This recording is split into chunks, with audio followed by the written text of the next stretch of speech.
Welcome to Fearless with Jason Whitlock. I am Jason Whitlock. I am your host. Happy Tuesday to you and yours. Happy day after Monday. We're rolling towards the weekend, and I've got an awesome show planned for us today. Delano Squires will be here to help me unpack my fire starter and to fan those flames. TJ Moe will be here to talk a little NFL football. Pete Carroll blames NFL owners for not wanting to hire people different than them, and that's what's got to change with minority hiring. We'll talk about that with TJ Moe. Shemeka Michelle and Uncle Jimmy have questions for each other that are loosely based around dating and where we're at in this society as it relates to dating. I can't wait for that. But we're going to begin today's show with me trying to unpack an idea that, and Delano's waiting in the wings, and I'm going to get to him, and hopefully I'm going to get to him sooner than I think, but it may take me a little bit of time to unpack this, and I wish that my mono today, my fire starter today, is kind of unscripted. I'm going to try to tie all these ideas together just right here in my head. No help from a written column or a teleprompter. Let's see if I can do it. So I want to start here. Last night or 2 nights ago, they named a suspect in the Sacramento shooting. DeAndre Martin, I believe, is the guy's name, and his arrest or his he got arrested. They're not sure if he's a shooter, but they think he's involved. And initially, that's DeAndre or whatever his name is, Martin, one of the suspects. And initially over Twitter, people mistakenly Googled DeAndre and came up with a guy that looks kind of Russian or white. Looks like he's wearing one of those hats. I don't know if that's his hat or it's his hair. But initially over Twitter, people thought that was DeAndre Martin, and there was a celebration because the Sacramento shooter that killed several black people outside of a nightclub, I think there was some Latino people also killed, but there was a celebration because it was like, oh my God, the shooter's a white guy, and we can continue with our racial divided narrative, and Black Twitter can celebrate, and we got something to work with here. And then very quickly, people figured out, nah, that ain't DeAndre Martin. And they came up with the real DeAndre Martin. And then all of a sudden, the pendulum swung the other way. And just as I suspected, this is the typical gang activity that has plagued major cities across America for many years. And today, or earlier today, or late last night, a second suspect, DeAndre's brother, who goes by the name of Smiley Martin, he was arrested. And again, we don't know if he's a shooter, but he's involved. And anyway, to me, this pointed out part of the lunacy of social media and Twitter and the racial divide and the racial conversation of Twitter and this whole phenomenon that we started calling 8-10 years ago, Black Twitter. And what I call Black Twitter basically is the marketing arm of the Black KKK. And I have used the term the Black KKK for years. And I've talked about how the original KKK, white men in hoods that terrorized black communities, lynched black people, threatened them, bullied them with the threat of violence, called them the N-word repeatedly. That was their favorite pet word for black people. I have argued that the Black KKK has replaced the original KKK. And many of the KKK, they call themselves Bloods or Crips, gangster disciples. They call themselves gangster rappers. And now they call themselves Black Twitter. And that's like the marketing arm of the Black KKK. They defend, nothing to see here. Black KKK, they're dropping bodies all over America, black bodies all over America, Chicago, Baltimore, Sacramento, Indianapolis, Philadelphia, everywhere. The Black KKK just terrorizes communities. Their favorite word is the N-word. Often the last thing their victims hear before their death is, I smoked that N-word. And the N-word is, somehow this term of endearment and, but it's the favorite word of the people who are doing a lot of violence towards black people.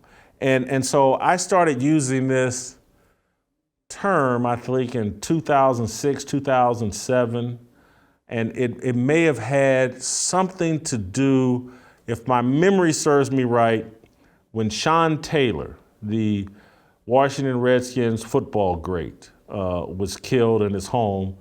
I think that was the first time I used the term the Black KKK, saying that's who likely killed him. Some black dudes or gang members or whatever, and people lost their mind. And some people loved it. Black liberals hated it. This is offensive. This is painful. Oh, the KKK did all of this damage to us 100 years ago. And for anybody to make any analogy to them is reprehensible. I'm like, tell me what the Bloods and the Crips, what's the difference between them and the KKK? Bloods and the Crips hate black people. Those are the bodies they're dropping constantly. Gangster disciples, that's the bodies they're dropping. They're tossing the N-word around, doing damage to terrorizing black communities, have people living in fear. But they're black and that's special. And that's proximity crime. When these two brothers potentially participated in this deal out in Sacramento, that's because they're all in proximity to each other. It has no connection to their disrespect, lack of reverence, respect for black people, animus they may carry towards black people, indiscriminately violent towards black people. That's all proximity. It's just because they just all happen to be neighbors. Now, again, I'm not sure if these guys, half the people they dropped, there's a couple of women involved here, if they even knew them. This is a lack of respect for black people and a lack of respect for the sanctity of our lives. That's all it is. And so a lot of this, the protection of the Black KKK, is driven by Black Twitter and these social media apps. Because if you point out what's obvious, that there is a black on black crime problem, violent problem, and that there is a lack of respect for black life, and that lack of respect manifests itself most often in other black people.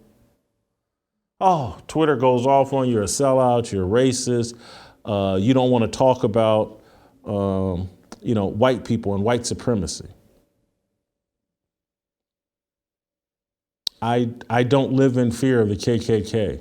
That's something my forefathers, ancestors lived in fear of. I don't.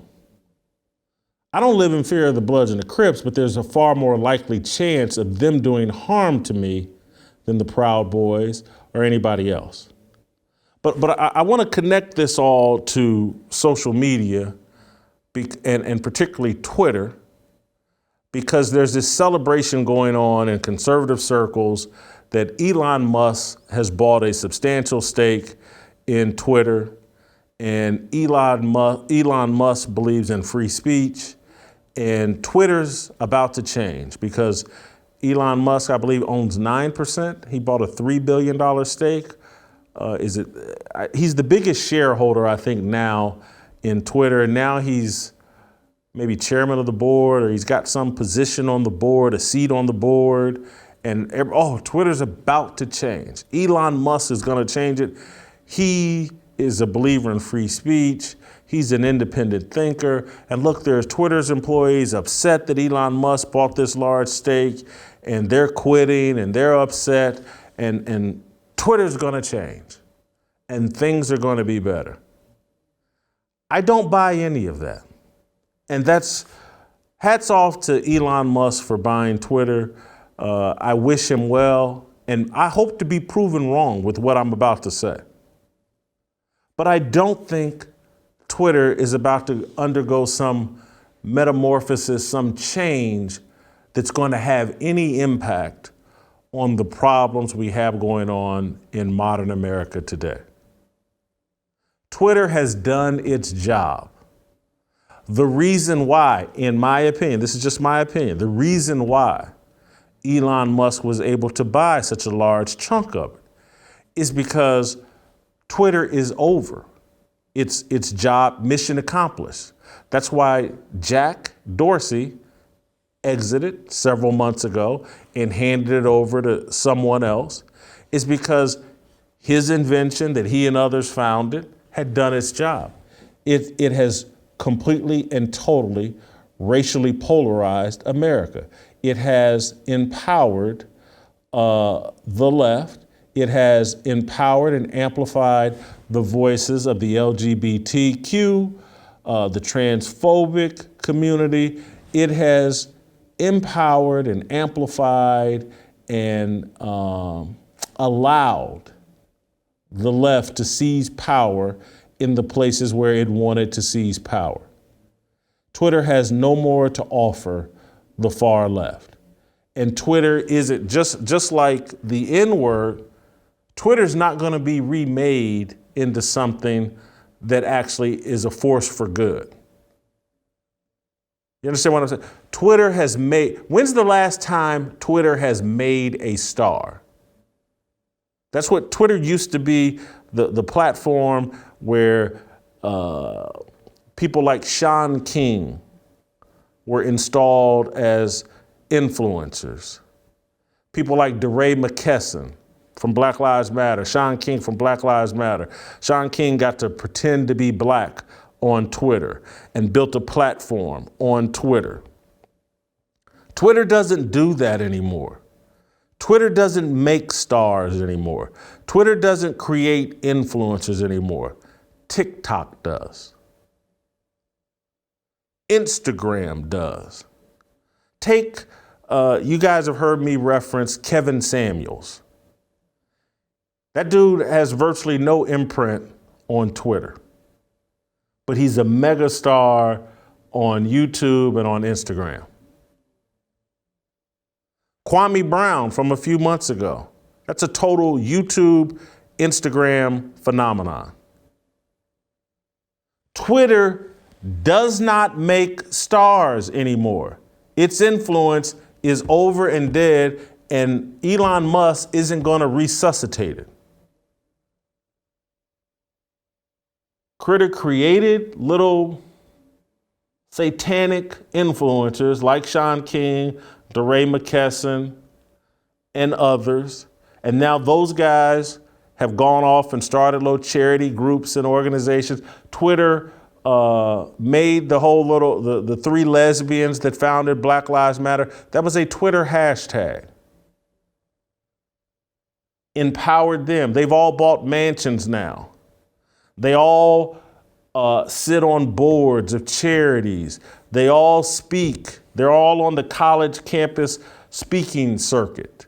They all are demanding $10,000 to $20,000 to hear them speak on college campuses. Twitter's made all the stars that it's going to make. Twitter's dead. And now, Elon Musk has an opportunity, perhaps, change the name of Twitter, move it out of Silicon Valley, rebrand, do something completely different. But in terms of star making, Twitter has no, I'm sitting here right now. What's the last star that Twitter made? And the other thing I forgot to mention Twitter is was a vehicle for the matriarchy. People won't hear me correctly when I say this. They'll think I'm being jealous. They'll think envy is forcing this comment, but it's not. I'm just speaking facts. Take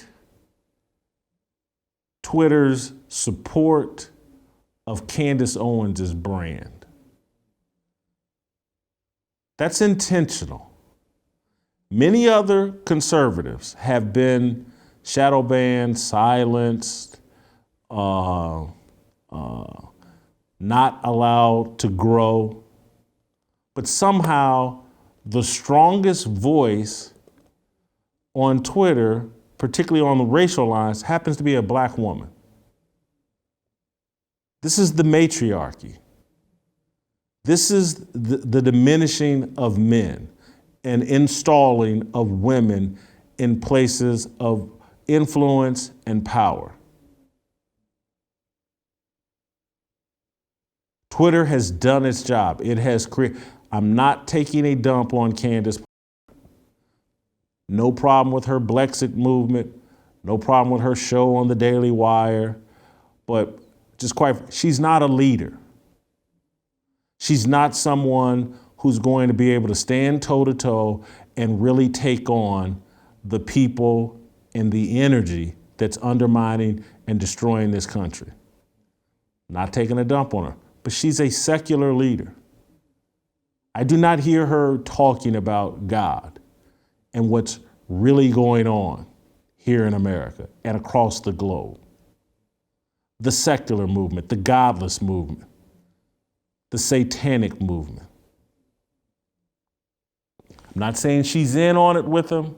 I'm not trying to take a dump on her. I'm trying to get you to understand what Twitter's job has been, what it's done, what it's accomplished. The emasculation of men in general, the particular emasculation of heterosexual Christian men in particular. That's the job of Twitter. It has done its job. Elon Musk isn't going to fix that.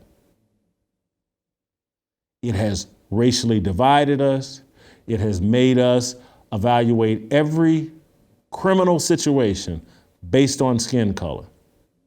And it has made us believe that every criminal situation, George Floyd to Sacramento and the color of the shooters to Derek Chauvin and George Floyd, everything is judged through the lens of race. Elon Musk isn't going to change that. They have changed the culture. No different than I said, how did America go from being against gay marriage to being not just pro-gay marriage, but if you're not pro-gay marriage, you're an evil person? How did America flip on a dime like that? Because Twitter normalized that mentality and imposed that mentality. And a new Twitter, Elon Musk version of Twitter, not going to change that. Twitter has done the damage to this culture that it cannot fix. And so to some degree, I've been disappointed that Elon Musk, richest man, I think, on the planet, would take his money and use it to get involved with Twitter rather than creating his own thing. And again, I don't know much about Elon Musk. I really don't. And so maybe he's some fervent Christian man of faith that I'm unaware of. At this moment, I don't believe that to be true. And so bottom line, what I'm saying in terms of what really fixes our culture and what fixes America is a restoration of Christian, Judeo-Christian culture and values. And so I'm very suspicious. A lot of people very protective of Trump and Trump. I've never been one of those people. He doesn't bother me. I don't think he's as evil as the media makes him out to be. But I don't see Trump as some great supporter of Christian values. I don't see him as a leader that can fix what's wrong with America.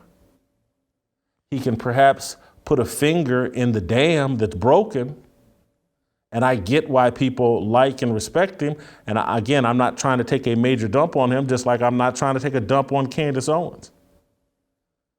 But unless people are talking about a spiritual rebirth, they're not talking about fixing America.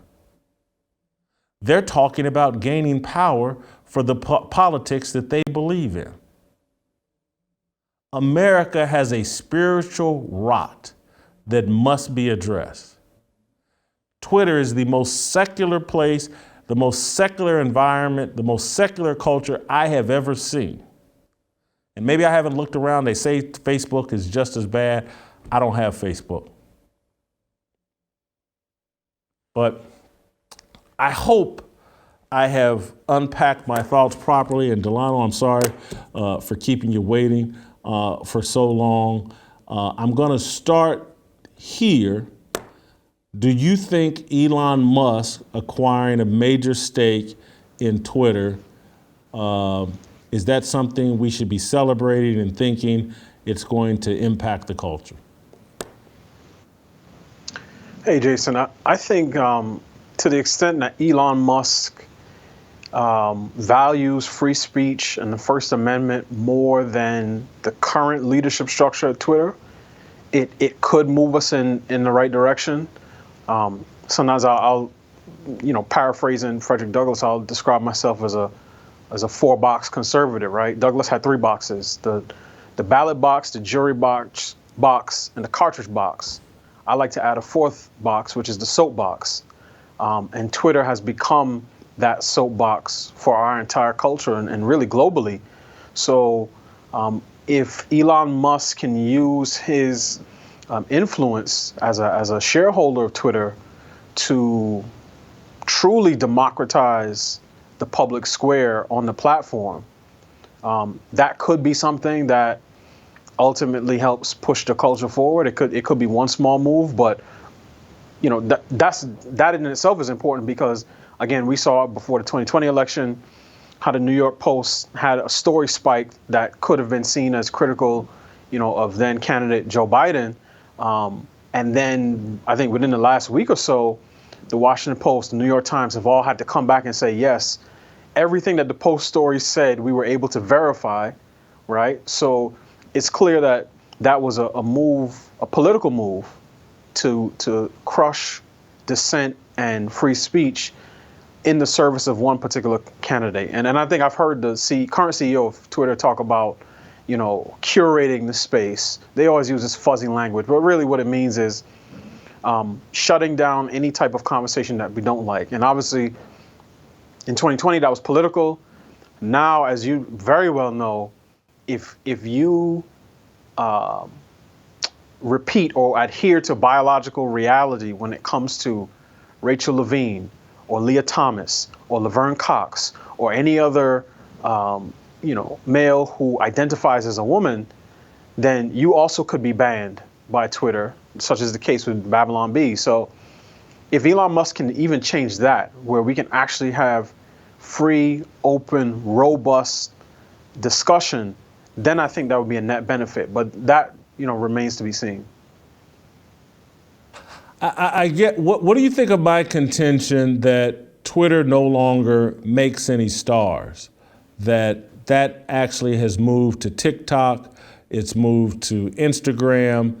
I can't think of the last person who became an important influencer thanks to Twitter. I think that 5 years ago, had Elon Musk bought Twitter, it's important.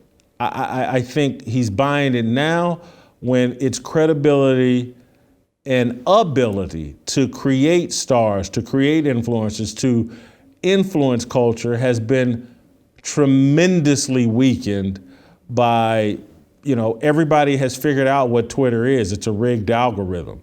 And I don't think you can fix that perception with new ownership.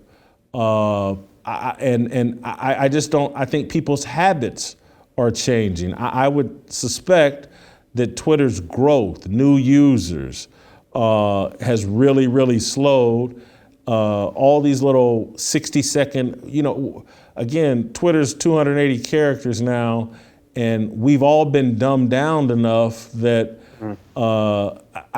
people send me, my friends, guys my age that are college educated, run businesses, they send me TikTok stuff. And I was just like, this is how dumbed down we've been, is that 60 seconds of a TikTok deal is enough to satiate our curiosity. I mean, I think you bring up a number of good points, right? And I think there's some distinctions that we can make in terms of Twitter as a platform that creates in which people create original content, and then Twitter as a platform in which people share content that's created somewhere else, oftentimes TikTok. Because you and I both get, TikTok videos that people share on Twitter. So, and then when we share them, that's how you get something, like the Lieutenant Governor of North Carolina, Mark Robinson, how that video went viral basically over a weekend. I will say this, I do think in some respects, the rise of, conservative media outlets and influencers, and if I could be a little engage in a little self-aggrandizement, this very show, right? And some of the people that you've put on this show, myself included, have seen, our ability to speak into the culture grow over less than a year of being on Twitter. I think when I first started the show, I might have been maybe at 2,000, 3,000 Twitter followers. Now I'm at 55,000. Again, there are people who have millions, so I'm not comparing myself to them in any way, shape, or form. But what I'm saying is, there are people on this show who, when they want to engage in dialogue with some of the folks who have hundreds of thousands, if not more followers, those people have to respond now, right? So we're not just eggs and bots that they think that they can brush off. So I think, between you, Jason, this show, The Blaze, other personalities, you see something similar with the Daily Wire. We're making dents in the culture and able to, even if it's ever so slightly, change the direction of the stream of information and discourse. The question is, what effect does that have in the long run? Because I'll say this, let's go back to the topic we've been talking about for the last couple of weeks. If the NCAA and other entities, right, who allow men who identify as women, quote unquote, to take up space, compete against women, take scholarships, take economic opportunities, if some of them start to question, the wisdom of some of those moves and really start to repeal some of those moves, I think a significant amount of credit should go to conservative Twitter in terms of beating back that onslaught. Again, how you parse that out, would remain to be seen. But there are a lot of conservatives online. In the same way you talked about Black Twitter, and if the gangbangers are the KKK, then I would call Black Twitter the Citizens Council, right? More respectable. They wear suits and ties, if we were to follow the analogy out. But what they end up doing is running cover and being spin doctors for the guys that are making, our communities, very, very difficult to live in. But conservative Twitter and even Christian Twitter is growing in its own influence. And you see people, some of whom are not even Christians. So I'm thinking of someone like James Lindsay, who is a self-identified atheist, who is making common cause with Christians who realize that some of the things that the left, is selling us are really taking us down the road of destruction. So I think the tool may still, and the platform may still be useful. That can be true at the same time that it's waning in influence, in the same way that a lot of people, have gotten off of Facebook or don't get onto Facebook as often. And certainly anybody under the age of like 20, they've totally abandoned Facebook. As you said, a lot of them are on TikTok. and is the case with technology, I'm sure if you talk to middle school kids, they have an entire different set of tools and platforms that they go on.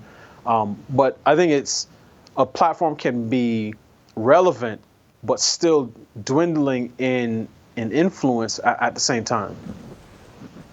So the other contention or the other argument I'm making is that Twitter had a job to do, racially divide the country, I think impose an identity, particularly on black people, that we see ourselves as a political ideology, left-wing, Democrat, progressive, whatever, however you want to define that.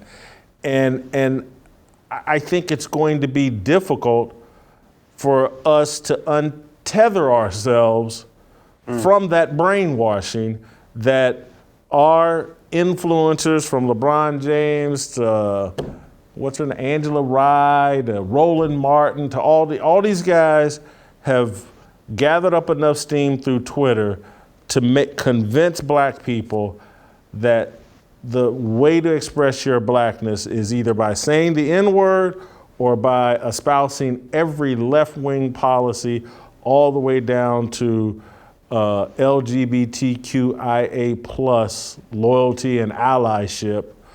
And that, when I look, it's why I hate Twitter, just to be quite honest with you, is because it's empowered that thinking and made that the cultural norm.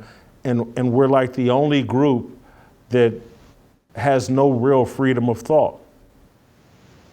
I think, when I open my feed, and obviously Twitter is a platform that the individual can curate, right? So you can choose to follow certain people, and I've found myself following more and more conservatives and conservative Christians over the last couple of years. I mean, I still do follow, people like Joy Reid and Roland Martin, just to get a sense of what the other side, quote unquote, is discussing, and to see the extent to which, there's any overlap or synergy there. But yeah, the platform definitely, I think, has served the purpose of exacerbating racial division. And honestly, Jason, and this dovetails a little bit with my column, I've even seen that within the sort of the black conservative movement, right? So, my piece is on reparations, and I've seen how that topic, even among black conservatives, has caused division between, people who will identify themselves as, ADOS, American Descendants of Slavery, or FBA, Foundational Black American, or Freedmen, whatever term they want to use, right? So black folk whose lineage and history goes back to the country's founding. And sometimes the rhetoric between those people and people like myself, right, the children or first or second generation Americans whose parents immigrated for a different country, it gets to the point where you ask yourself, it's like, wow, this is some sharp rhetoric, which I'm not opposed to, by the way. I think one of the beauties of Twitter is it is a platform where you can have, substantive disagreements, but anybody can notice when you go from, again, significant or substantive debate to invective and ad hominem and personal insult. So I think at times the platform can become divisive, and especially for people who don't tweet under their own identity. Actually, Jason, I was telling my wife, it was about a year ago this time, I had retweeted an article from, I think it was the Daily Mail, so out of the UK. It was talking about a program in Oakland that was going to provide, some monetary benefit, but only to low-income black folks. So if you were a low-income white person in Oakland, you wouldn't be eligible. And I said something that I didn't even think it was controversial. Something to the effect of, these folks don't understand the doctrine of Dr. King or Karl Marx, because to them, a rich black person is more oppressed than a poor white person. Something to that effect. And Jason, I cannot tell you how many quote tweets and retweets I got with people calling me coon and sellout, and I got tap dancing Daffy Duck, and I got the dancing raccoon that went across the, and it was in some ways it sort of knocked me off my game, and it made me sort of put down Twitter for a day or two, because I was like, I wasn't prepared for that response, because I thought I was saying something that was obviously true, that if you want to hold together a large, multi-ethnic, multi-religious republic, then divvying up resources and spoils based on skin color is the worst way to do it. In the same way that people fall out in their own blood family over inheritance and money and land after, Big Mama or Pop Pop dies, if you do that within a large country, you can have some really, serious, consequences. Some of them could lead to violence potentially. So I think the platform and the anonymity that it allows for some people, right, and the distance it allows, does create opportunities for people to be divisive in ways that they may not be if you were sitting across from somebody in person. And so, Delano, you've made my point, or buttressed my point, is where Twitter, you say something just completely obvious and factual. And Twitter is this funhouse mirror that takes what you said completely out of context, distorts it, and it has this algorithm and people that are, oh my God, Delano said something that doesn't anger white people, so it must be anti-black, and we must all gather around and act like he said something. And trust me, the people tweeting at you, whether it be Roland Martin or any of these, they know what you're saying is factual. And so this is my whole problem with Twitter. It promotes dishonesty. It promotes an assault on truth. That to me is an assault on God and a biblical worldview. And I don't think it can be fixed. And again, I'm not saying, hey, we should all abandon Twitter, but let's accept it for what it is. It's a tool of the devil to distort the truth and make people run from truth. I don't think Elon Musk, he's just a man, and he's an insanely rich man, which makes me even more skeptical. He's not going to fix that. It's funny, I meant to send you, and because I sent it to TJ Moe, I'm gonna send it to you this week. I watched a sermon this Sunday from Mike Todd, not your favorite minister, but man, he gave a heck of a sermon about the spirit of mammon and how it convinces man that he doesn't need God, that money can do what God does. And it's a heck of a sermon or whatever. And so that's like what my concern with Elon Musk is, and anybody that I don't hear occasionally, just talk about the importance of God, talk about the spiritual decay that we have going on in this country. I get it. Some people say, well, I don't want to mix religion into there because it'll turn off certain people. But that's like, well, if I tell the whole truth, that's going to turn off certain people. Nah, you're better off just telling the whole truth. And so, and if it turns people off, so what? Deal with that. And so that's why, again, I don't know. I'm gonna have to go look deeper into Elon Musk. Maybe he does have some sort of biblical worldview. I need to look deeper into Candace Owens. Maybe she has some kind of biblical worldview that she expresses some other place, but I don't see it often on her Twitter feed. And that's because Twitter is a secular place, and these people have trained themselves to represent a secular worldview, and I'm just not interested in it because it won't work in terms of fixing the problems we have in this country. There's only one path, and it goes through God. I'll let you have the final word, then I gotta go. Okay, so I think you hit on something, and JC, you sound like how a lot of kids like me, when the internet really got jumping off, their parents would say that internet is of the devil, right? Because they realize the types of things that their kids could be exposed to. But the same platforms that some people create and use for ill intent and for evil, godly, wise people can use for good. So to me, I think, you hit on a number of points, but one of them I really want to press home, which is, I think we as a society and culture have finally come to see the emptiness of sort of, Marxian thought around material goods and material wealth and civil order, peace, and prosperity. There are some people that think that if all you need to do to make people behave better is meet all of their material needs. But what you tend to see in societies, and America is certainly one example, is some of the people who have the highest rates of suicide, engage in some of the most degenerate and self-destructive behavior, are people who have all types of resources, right? So what we're seeing as a culture is a civilizational collapse because we simultaneously have no center and no guardrails. And one of the things I love about the Christian faith, and I tweeted about this, the other day, and, I was talking about a passage in Colossians where it talks about, this entire world and universe being made, by Christ, for Christ, and in him all things hold together. So the scripture is painting a picture of the perfect center, immovable, solid, not changing with different winds of culture, right? Not changing from one election cycle to the next.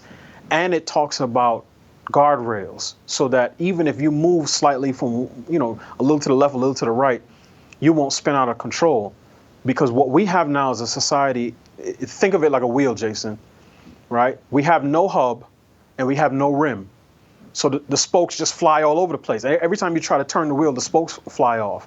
So what we used to have is a Christianized society where even people who didn't go to church had a certain baseline behaviors and beliefs. They were somewhat familiar with the 10 Commandments. There were certain things that they just would not do, right? Even a gangster would not smack an old lady over the head and take her purse. And if he did, he knows that other people would both talk bad about him and he would have to face certain consequences. But now we're at a point where, teenagers are robbing 70-year-olds or carjacking 70-year-olds. And when that person dies, the local government gives them a slap on the wrist. So, our society is coming apart at the seams. And I think you hit on the only sort of long-term sustainable answer, which is, as it talks about in the Old Testament, if my people, this is God speaking, would turn from their wicked ways, right, and repent and call on me, then I'll heal their land. But outside of that, it doesn't matter if it's, Elon Musk or LeBron James or whoever, the money, the resources, the power, the political power, none of those things can solve what ails this country. As you said, there's only one way, and that's through Christ. Thank you, Delano. Great job as always. I want to tell you guys about Paint Your Life. Now that COVID is winding down and you can take vacations again, you're going to be taking a lot of pictures. With Paint Your Life, you can turn those new memories into art. Get a professional hand-painted portrait created from any photo at a truly affordable price, or combine photos of people or places you love into one painting. Look at what Paint Your Life did for me and Uncle Jimmy. You guys have seen this before. This is a great gift. This is a great memento that Uncle Jimmy and I will have forever. At paintyourlife.com, there's no risk. If you don't love the final painting, your money is refunded, guaranteed. And right now, as a limited time offer, get 20% of your painting. That's right, 20% off and free shipping. To get this special offer, text the word FEARLESS to 64,000. That's FEARLESS to 64,000. Message and data rates may apply. Terms apply and are available at paintyourlife.com/terms. Again, text FEARLESS to 64,000. Paint Your Life. Celebrate the moments that matter the most. Get yourself a personal gift with a personal touch. Don't give people gifts that, they're going to throw away or re-gift or whatever. You can't re-gift this. Who's Uncle Jimmy going to give this to? Got to keep it for himself. All right, TJ Moe. Next.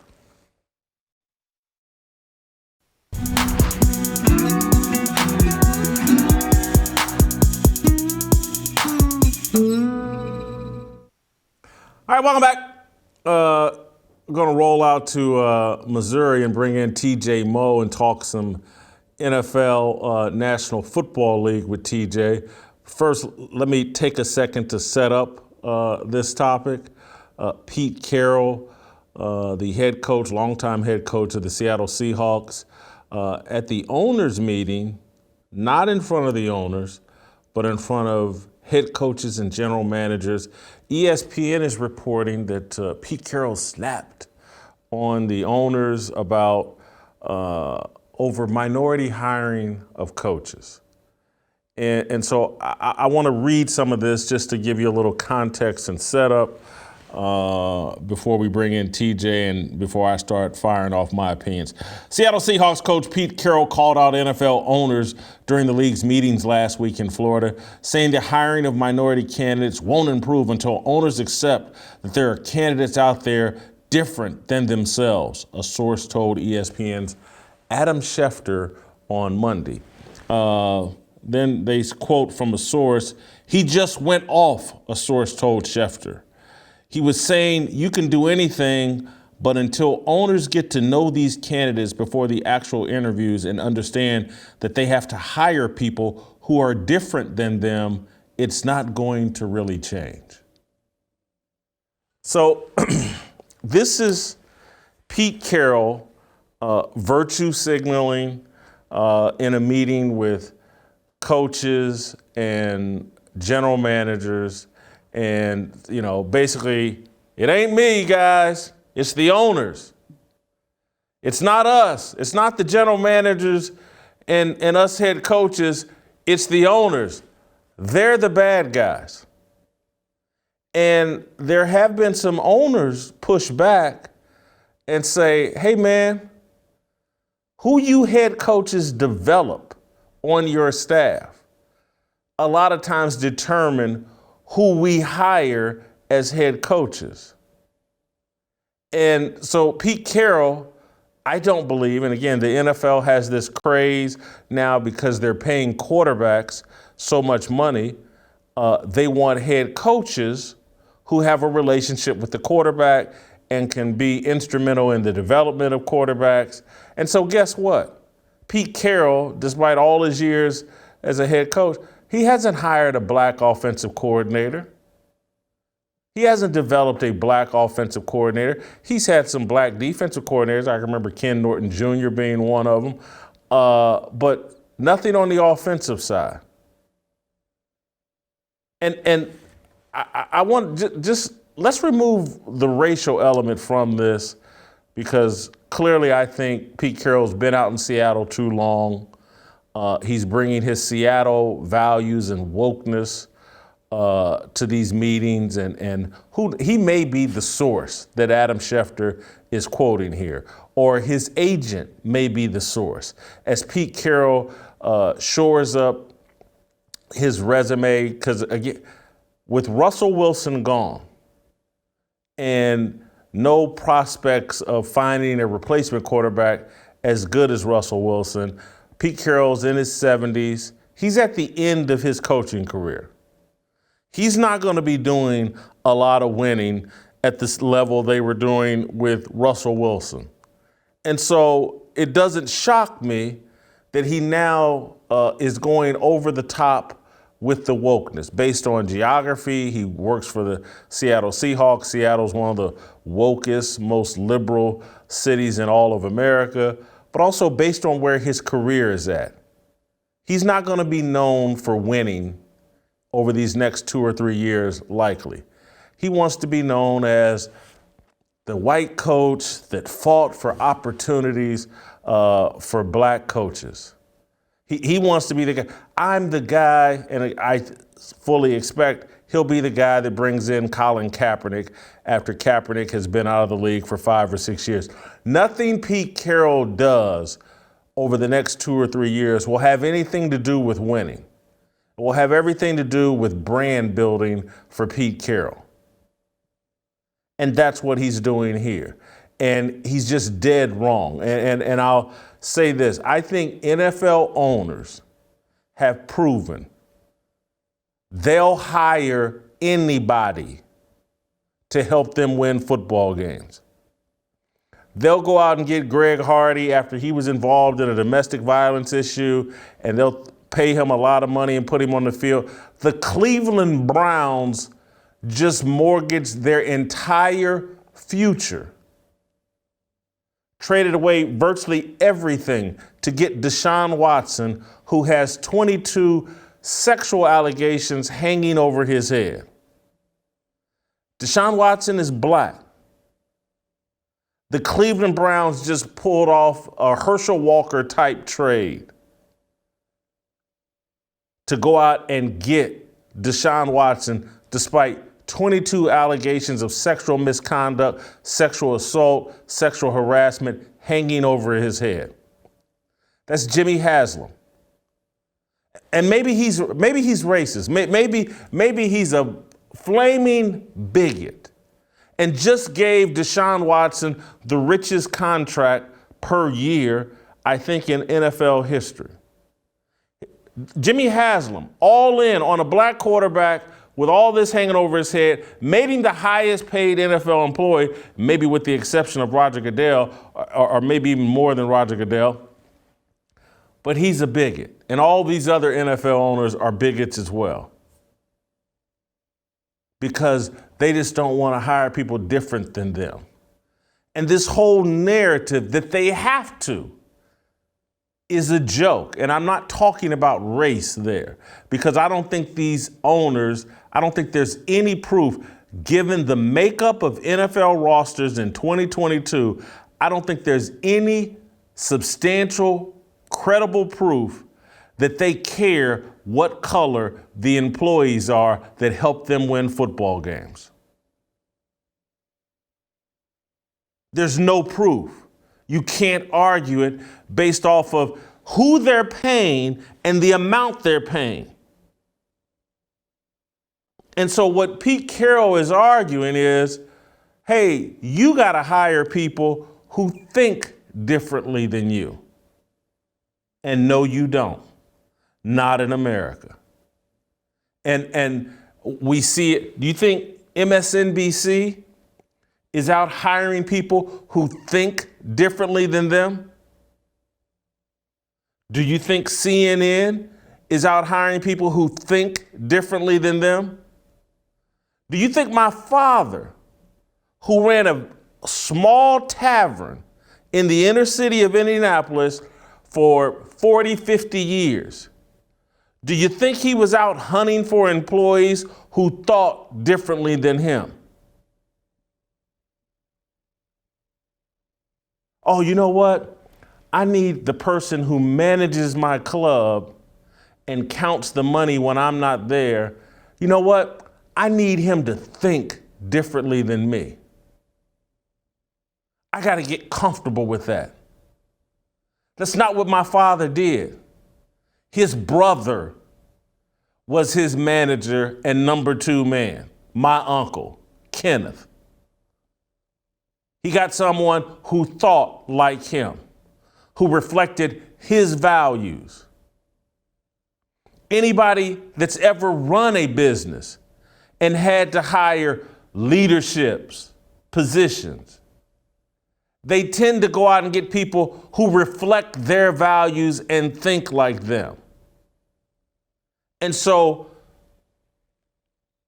here's where the mistake black football coaches have made, black people have made, black people seeking leadership positions have made, is we have allowed the perception of us to be defined by white liberals and their Democratic Party. And again, Joe Biden, if you ain't black, if you ain't voting for me. We've allowed that to define us. And we've also allowed our brand to be, we're victims. And that we really don't like America. And that America has been completely unfair to us. And oh my God, put me on a cross. I'm Jesus. I'm a victim here. That's not the mentality of leadership. No one is looking to put a victim in charge of their football team. And so if some of these coaches wanted to get a head coaching job, they would disavow the victim mentality publicly. They would walk completely away from the branding that's been handed to us. Because trust me, there aren't billionaires of any color looking for people who see themselves as victims. Hey, that's my leader. That's who I want addressing my football team. A guy who thinks he and all the other black millionaires in this locker room are victims. See, Pete Carroll doesn't think of himself as a victim. And he's not man enough to tell these coaches, you better not think of yourself as a victim either. I don't care what happened 150 years ago. Bad stuff happened to everybody 150, 200 years ago. Last week, bad things happen. If you want, bad things just happen in Sacramento, like I was just talking about in the previous segment.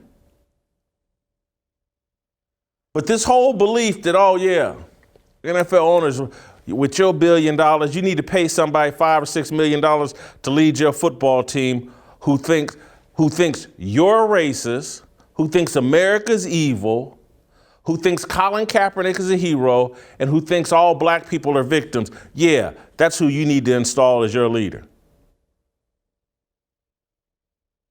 No, they don't. And Pete Carroll knows it. And that's why he's never adopted that mentality, because he knows it would limit his chances of being an NFL head coach. But he's perfectly fine. Hey, y'all black dudes, y'all think that. And you know what? These other franchises, not the Seahawks, but these other franchises need to hire these black dudes that think they're victims. He'd love to compete against them. Love to compete against an NFL head coach who thinks he's a victim and thinks that these white dude billionaires that are paying all these black athletes millions of dollars, yeah, they're racist, they're your enemy. Love to compete against that idiot. So that's my take on this. TJ, welcome back to the show. What do you think is going on here with Pete Carroll? I tend to think he or someone in his camp leaked this out, and he's trying to build his brand because he wants to live in a protected space the next couple of years while he tries to figure out who his next quarterback is. Yeah, who knew Pete Carroll was the NFL's version of Jim Harbaugh? I was not aware he was Mr. Woke. I also think if he had any guts at all, he'd have marched into the owners and said something to himself. To go back channel it tells you what kind of man he is, which I'm not a fan of indirect communication. I would like to marinate on what you said before I go, because it is interesting. The NFL is incredibly diverse. And so perhaps what they're asking for is diversity of thought, which would be in direct opposition of what has made the NFL successful. They have one way of doing it, and they have dominated the landscape. I didn't go there when I was getting ready for the show, so I want to think about that a while longer before I comment too much on it. I think conservatives and Christians in particular have some serious blame when it comes to allowing the wokes to frame the conversation. We always do this. And part of it is our nature. And that is conservatives want to conserve. We like the way things are. We think life is good. It's about us. What can I do in my life? And so we're not frequently trying to create new ways to change the world. But the people on the left hate America. So they're always trying to change it. And so You have diversity, inclusion, and equity, and those all sound like really nice words. And they frame it as though if you oppose those things as not good values, but the top values, the values that must be implemented immediately. If you oppose those, you're a racist who hates fairness, and you only want white people around. And it's just not true. And what we do a terrible job of is explaining the opposition. Not that we think diversity is bad. We think that diversity is a good thing so long as it comes after individualism. Individualism is the belief and practice that every person is unique and self-reliant. Luke 12 tells us that the hairs on your head are numbered. God knows everything about you. All of Scripture talks about your specific value to him, you being special. So if you get into a place where you are looking into group judgment instead of the individual, that is against the teaching of Jesus. That's why making diversity the highest value is a bad thing. But instead of countering it with, hey, listen, it's about you, man. It's about Jason Whitlock. It's not about a black guy from Indianapolis. It's about Jason. Jason's not like his neighbor. Jason's not like his neighborhood. Jason's not like his state. Jason's just Jason. And so if you evaluate based on the way that you are in particular, we can figure out how to go to the next step. And if diversity happens within that, that's a great thing. That means different people from different places and different experiences can come together and have all individually earned that. That's a very good thing. But making it the top value is incredibly detrimental, and I think in direct opposition of individualism. But we don't explain that. We just, people say, well, you're against diversity, you're a racist. And I think that is incredibly problematic. Equity is another issue. It's supposed, you want to go ahead? Yeah, I want to just add this in, but not that I'll forget it, but I just want to give you a chance to respond to this. You're saying what conservatives do a bad job of is framing the conversation. I think conservatives and just people that love America do a bad job of defending what they love and protecting what they love. TJ, I met your wife, and you stood in front of a church and your friends and family and swore your life to your wife, but you don't just end it there. Your wife needs reassurance, probably on a daily basis. Baby, I love you, you're beautiful. I really value the way you treat our child. I value the way you take care of me, the support you give me. It's an everyday protection, defense, and argument about what it is you love. And that's where I fault people who say they love America, but don't want to do the job of defending, protecting it, and loving America on a daily basis. And so what the left has done has convinced everyone that change is the most important thing. And that's why the NFL has an Inspire Change campaign. And they'll put it on the back of their helmets. And these guys have no idea what it is they want to change. They just know, you know what? If I'm changing something, I'm doing something good. Well, suppose your wife is 118 pounds and she, the kiss she gives you when you come home is just perfect, and the way she cooks dinner or the way she represents herself on a job or represents you at church. What if all those things are perfect and you don't want them to change? You just want to reinforce because things are good. And so the left has convinced young people that if you're not out there promoting change of some kind, you're not living a life worth celebrating, a life of value. And so there are some of us like, nah, man, I love America and I don't want everything to change. Maybe there's a few things we could tweak. Maybe I could, put the toilet seat down more often. Maybe I could do better with small talk and making sure that I'm listening to you and all that. But overall, do I want you to change or me to dramatically change? Not really. These are the reasons I fell in love with you. And there's things I fell in love with about America.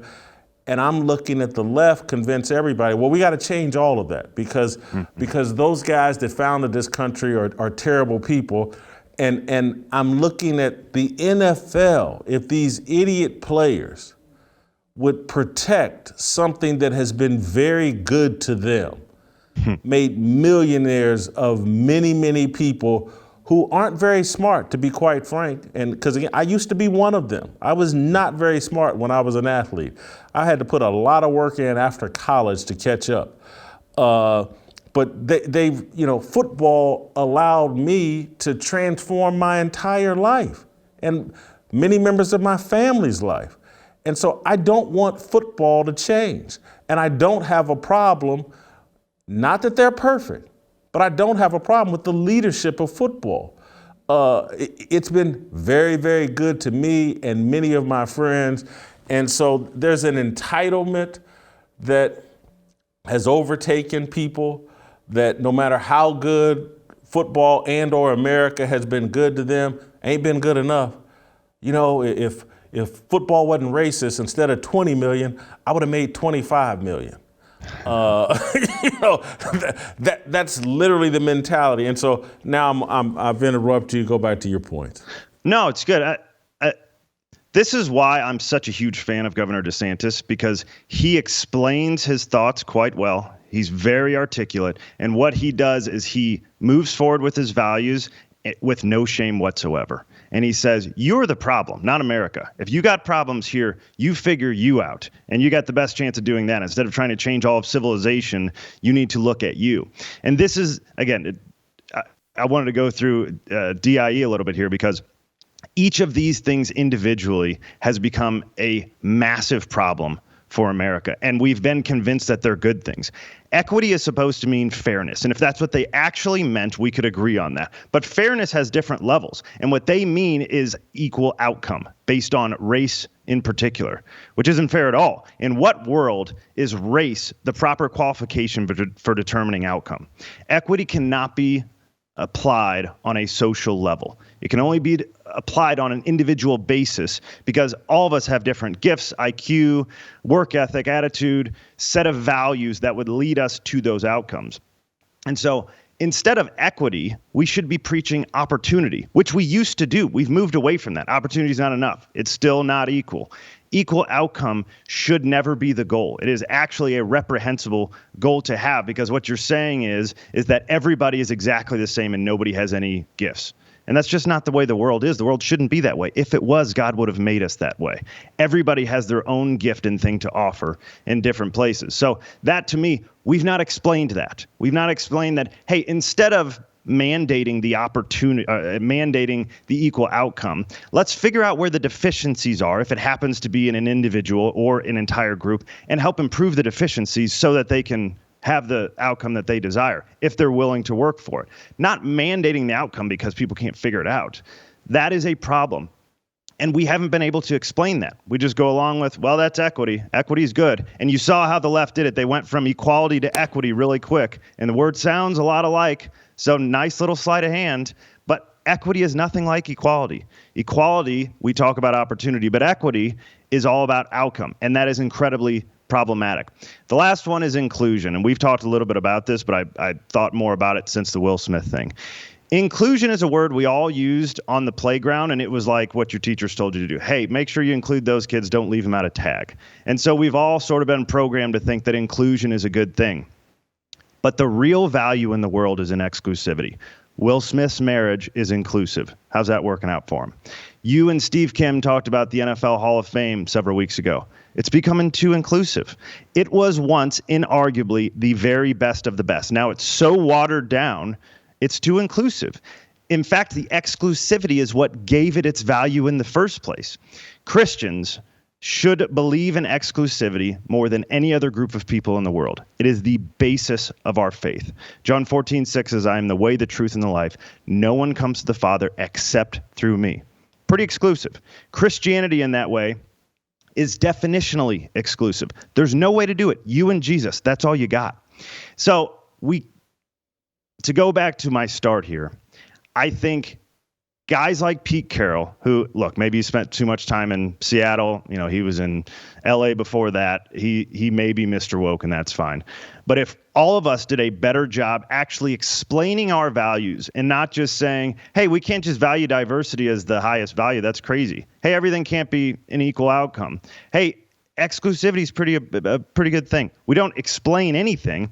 Instead of diversity, equity, and inclusion, we should be looking at individualism, opportunity, and exclusivity. But we don't explain it worth a crap. So we play all of our time on defense. And if you play a game and you can only trot your defense out there, you're never going to win. I want to be careful here because it was years ago, but I was very good friends with James Hasty, very good cornerback for the Kansas City Chiefs, and before that the New York Jets. James Hasty hated Pete Carroll. It's part of the reason he left New York. He thought Pete Carroll I'm not speaking out of school. Someone can call James Hasty, and if he denies it, me and James Hasty can get on the phone and we can talk it out. But he swore up and down Pete Carroll was a racist. And I would be like, James, man, perhaps there's another explanation, blah, blah, blah. I was very like, I hear you, James, but maybe he made decisions for X, Y, and Z reasons, blah, blah, blah. But to see this guy who just as vulnerable based on his hiring record, you'll never convince me, because again, I know James Hasty and I know what he thought his experience was with the New York Jets. As long as he's coached in the NFL, as long as he coached at USC, there are people that will say very negative things about Pete Carroll along racial lines. And for him, at this late date in his career, now he's wagging a finger at NFL ownership and grandstanding because there's no one in that room. I mean, I wish to God I had been in that room because I would have told the dude, and I'm sorry, it wouldn't have been very Christian, but STFU. I would have told him that. Cut out all this BS, man. I don't know if Adam Schefter's on hotline, speed dial or whatever, who you gonna put this out on Twitter, who in Seattle is forcing you to do this. Again, I've tried to explain to people that this whole social media tech thing and the internet has erased everybody's secrets. There's a file on all of us. And when I hear guys like Pete Carroll do this kind of grandstanding, I just go, boy, I'd love to see his internet search engine and what websites he's been on, because trust me, they know it and they're holding it over his head. They've read all his emails, his texts, the whole nine, and someone's put a gun to his head and forcing him to say these things. I've seen this play out in real life with bosses I've had and the dirt that Deadspin or someone had on them, and Deadspin would put a gun to their heads and you better do Whitlock this way or that way. We're just living in a time where when it comes to race and it just comes to honest public discourse, there's virtually none of it. There's just people doing whatever they can to survive and protect their brand and keep collecting that check. And like I said, with what's going on in Seattle, with Russell Wilson out of there, Pete Carroll knows, I ain't gonna be winning for the next couple of years. Let me live in this protected space where all the black media is looking out for me and championing me, and Pete Carroll's a champion for racial justice. And then all the scared white journalists are afraid to touch him because he's a champion for social justice. This would have been great if Pete Carroll at that meeting was like, and you know what? I just hired so-and-so to be my offensive coordinator, and I'm gonna groom him to replace me as the head coach. That has some value. Sitting there wagging a finger at NFL owners that have created more black millionaires than any other industry in the history of America. It's a joke. It's embarrassing. TJ, I got to keep it moving. You can have the final thought. It was probably a little bit longer than the time you got. We can take your time. Go ahead. Go ahead. Thank you. How they've done this, and this is the wokes in general, but it's infiltrated everything, is their systemic racism claim, because it's an unfalsifiable argument. that racism can only go one direction. So what that means is if there's more whites than blacks, that in some sort of outcome, let's take the NFL head coaches, that's an example of systemic racism alive and well in America. But if there are more blacks than whites, that means blacks have overcome the systemic racism in America, and that's okay. So the systemic racism's still there. There's no way to disprove it. It's just that, well, the NFL players who outweigh the black players outweigh the white players 2.5 to 1. Well, they've just overcome it. That's actually a meritocracy. They're actually doing a pretty good job. But within the same league, there's systemic racism in the coaching. So it's when you create an unfalsifiable argument and people actually buy into it, you can do whatever you want. And that's what they've created. They've certainly created, they've done it with the help of social media. The kind of stuff Pete Carroll says gets retweets and likes, and it looks popular, and the media is addicted to social media. And so, if it's popular over Twitter, this must be what everybody thinks. It's all a big cabal of lies. It's all satanic energy. Thank you, TJ. I want to tell you guys about my new best friend, Bullion Max.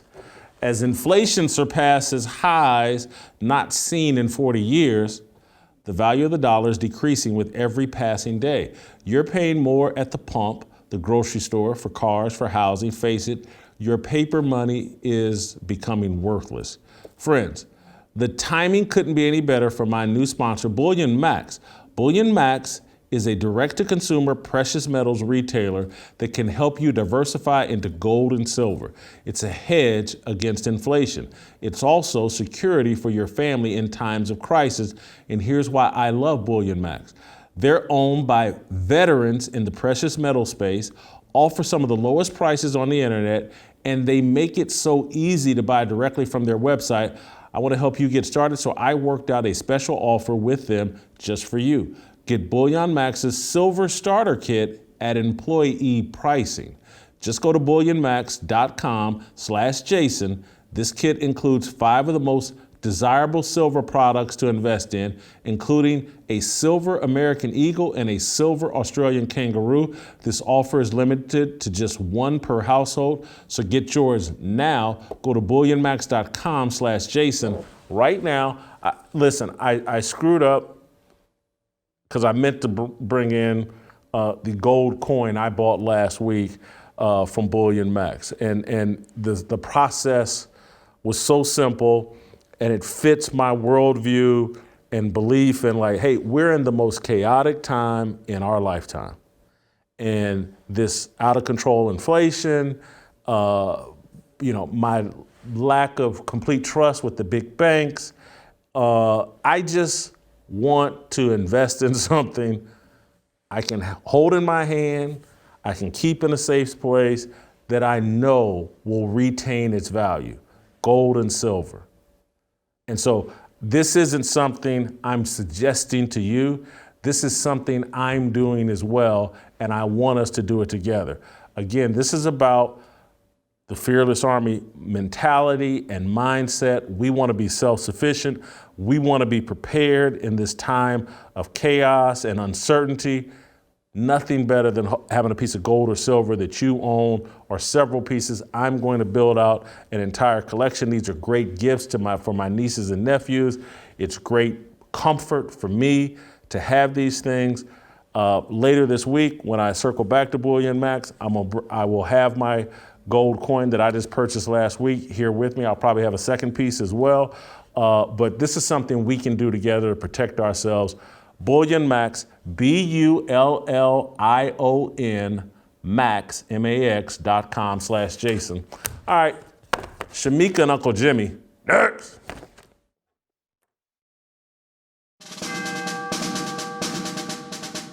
We must exist in a state of man glorious, as we are protected by the red, the white, and the blue. But remember, the mind is the key. The fearless soldier pledges to place God first and foremost in his everyday endeavors of life. We, the Fearless Army, are one nation under God, indivisible, with freedom and a belief in the American dream. The men bold enough to join our movement comprise what we like to call the New Dream Team. We are leaders of our families, our churches, and of this nation. We reject the seeds of division that are planted by corporate media misinformation. We affirm that all men are created equal and are endowed with inalienable rights, which are granted by our Heavenly Father. We are bound by honor to accept God's challenge, to take the flag and lead, to cherish, to protect, and to nurture the life of our unborn seed. I am a fearless soldier, so shed no tears for me. I am not a victim. I am the man that God made me to be. Amen.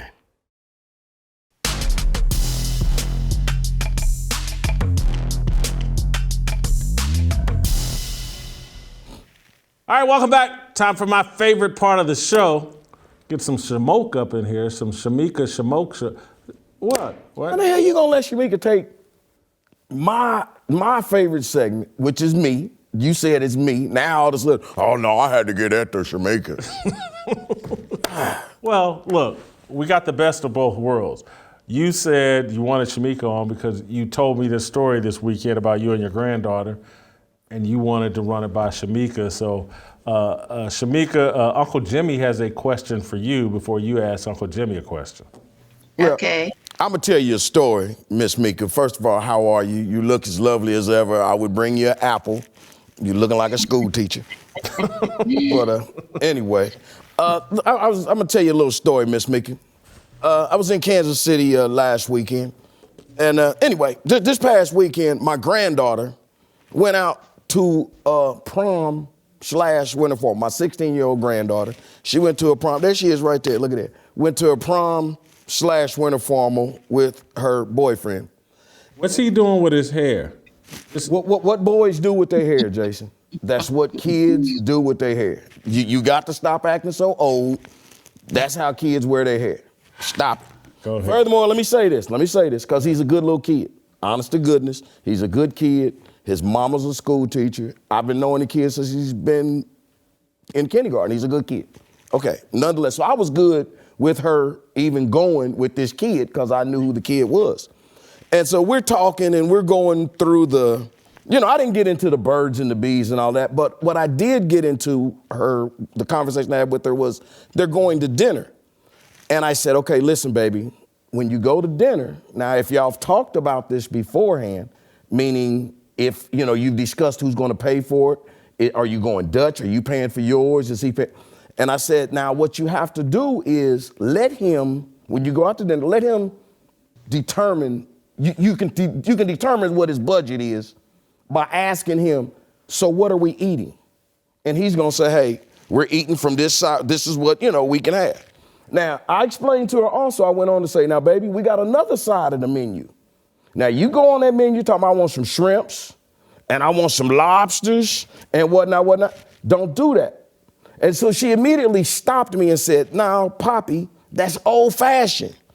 We don't do that no more. Men pay for men, women pay for women. And I'm like, no, baby, don't do that.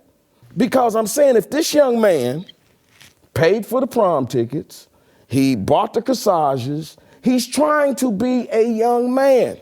Let him be a young man. If you find out that he's a little strapped for money, then you can step in, because I'm gonna make sure she's got money.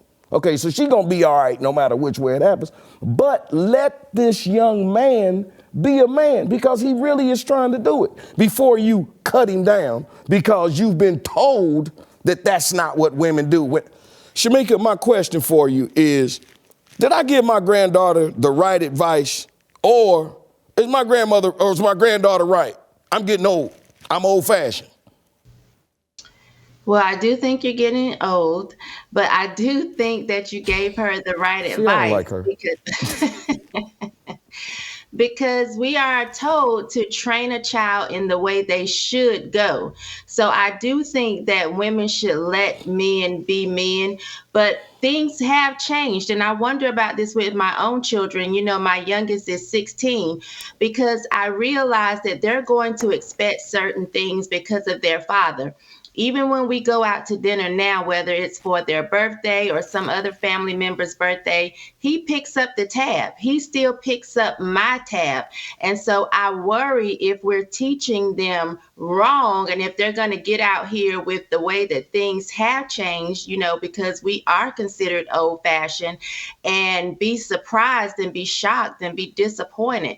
So I think you told her the right thing. And of course, making sure that she has a way to pay for herself if they get there and the waiter says, is this one check or two? And he says two, you know, that she has the ability to pay for herself and can handle it like a lady without stress and strain, then, you know, that's a good backup plan. But I do think that you should teach women how to be women and to let men be men and not try to trample over them with this whole, no, I got it, when he may very well intentionally be, you know, wanting to pay. That takes me to, it makes me think about me going to the prom a few years ago, and I was in the 10th grade, and my date, he was a senior. And so we went out to eat, and we went to the prom, and we had a good time, and he paid for everything. After the prom, he took me to a hotel room. And when I walked in the door, he had rose petals all over the bed, and he had a nice card there telling me how much he loved me and he wanted to make love to me. And I panicked because I was a virgin, and I was thinking, oh my God, like, I'm not ready. And I thought, this is why you did all of this, because you wanted something from me.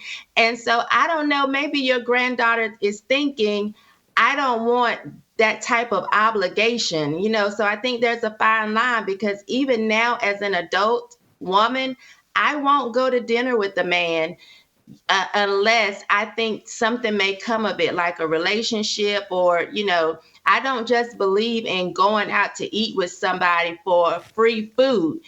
And it's funny because I came across this post on Instagram, this Wifey for Lifey group, where they made a post somewhat on how I feel. And the post says, spending your time and sharing your presence with a man just for food is homeless behavior. And I hear a lot of women saying that they go out to eat just for the free food. I don't do that, one, because of the obligation, and two, because I do not believe you should treat a man that way. His time and his money is precious, and it's unfair to do that knowing nothing will ever come from it, not even a friendship. Like, why would you do that? And so, you know, unless you want to step in, this kind of brings me to my question for you, Uncle Jimmy, but I'm going to pause in case, you know. No, go ahead. I may have a comment at the end, because what I'm gonna say is inappropriate. I'm gonna say it now. Okay. And I'm apologizing to your grandbaby, Uncle Jimmy, and her date.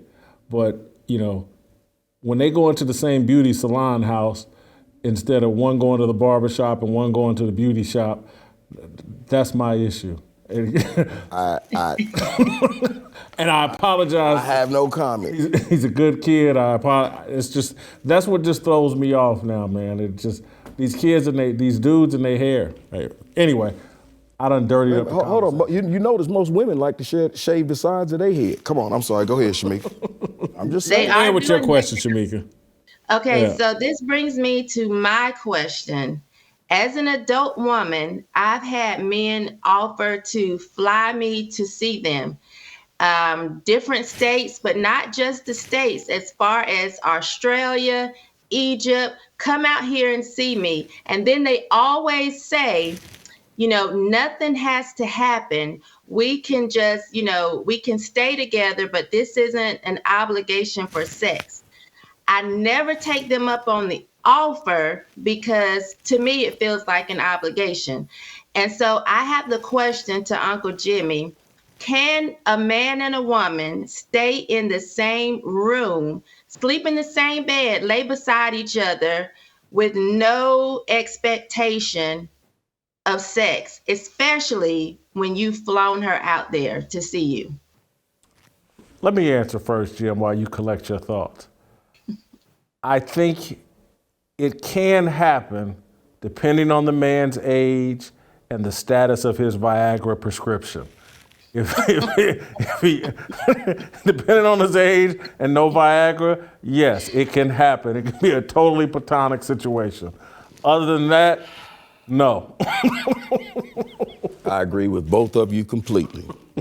Shemeka, I think that if it's two adults, two evenly minded adults, yes, you can do it. And if y'all have agreed upon the fact, why can't you? I mean, wait a minute, in the movie, what was that movie, Waiting to Exhale? Remember with Angela Bassett? Didn't her and Wesley Snipes, everybody thought that Wesley was gonna knock her back out? What'd they do? They laid there and spooned. So come on, y'all, ain't that what y'all said y'all wanted? Yeah, but that's the movie, Uncle Jimmy. In the book, that's not what happened. In the book, he went all the way. And I just feel like that spoon, and he brought a fork out. Right. I just don't see the purpose in that. Like, what is the point? You can do it, but why? Like, why do we play these type of games as adults? If I'm not gonna play that game if I can't grab your joystick. So I just want to, we shouldn't put ourselves in those types of positions, I feel, as adults. Yeah, I tend to agree. I'm gonna just let it go with that. Since she's reaching up grabbing joysticks, I have no comments. You know what? It's a very rare segment where me and Shemeka have been more inappropriate than you. I'm very proud of you, Jim. I made a fork joke, she made a joystick joke, and you stayed clean. Good job, Jim. Good job. Thank you, Shemeka. I'm gonna go before. I'm trying to get to heaven. Come on, man. You and Shemeka ain't taking me nowhere, man. I'm trying to get out of here without saying more. Stop. You know what, though? I'm just sitting here thinking. But I just came up with a situation. Okay. Yeah, you just thought of one. I just thought of one where I took a girl to Chicago. Okay. And we went with misunderstood expectations. Okay. And I remember that. And so I'm just gonna leave it there. What about that time when you took that girl to the ESPYs and she left with somebody else? No, she got sent home.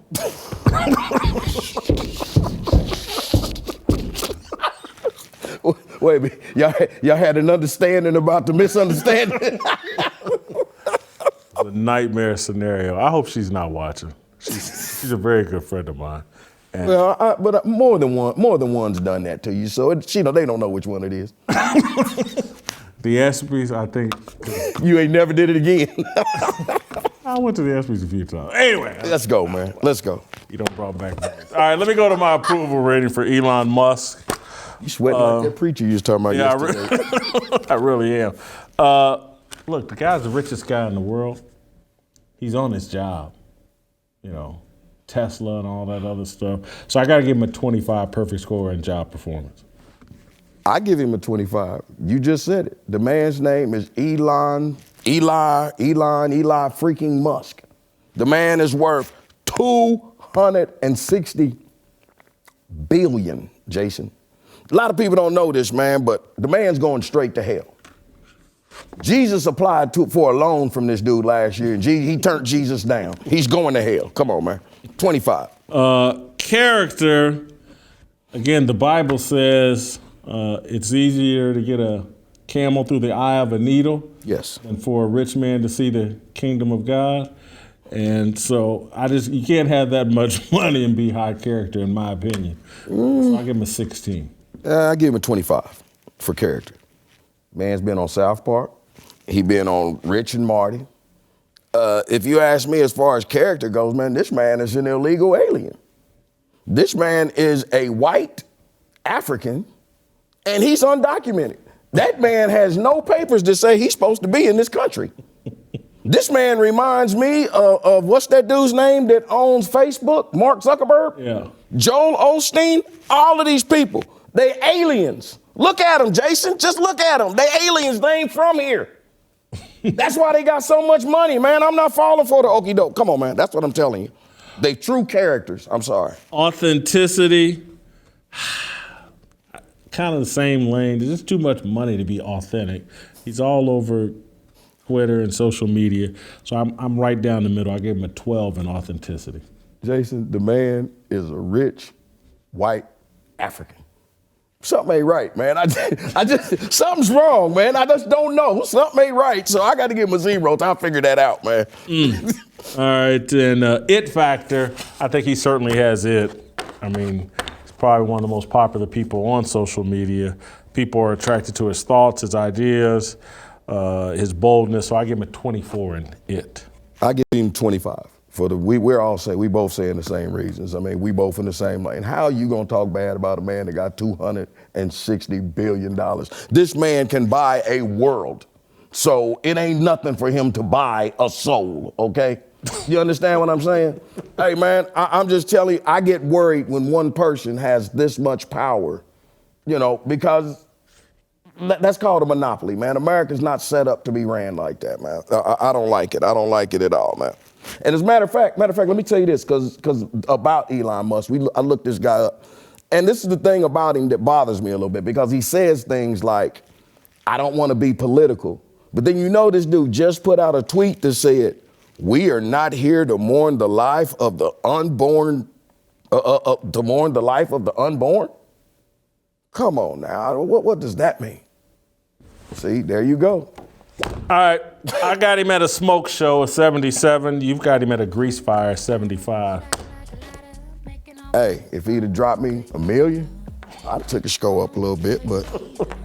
Maybe he'll see this and he will drop us both several million. I don't think I want to talk. Man, that dude scares me, man. He just look like he rip his flesh off but keep on talking. All right, there's tomorrow. We'll see you tomorrow. We are receiving or deceiving, we all wanna be free. We want freedom. I just wanna be. I just wanna be. I just wanna be. I just want.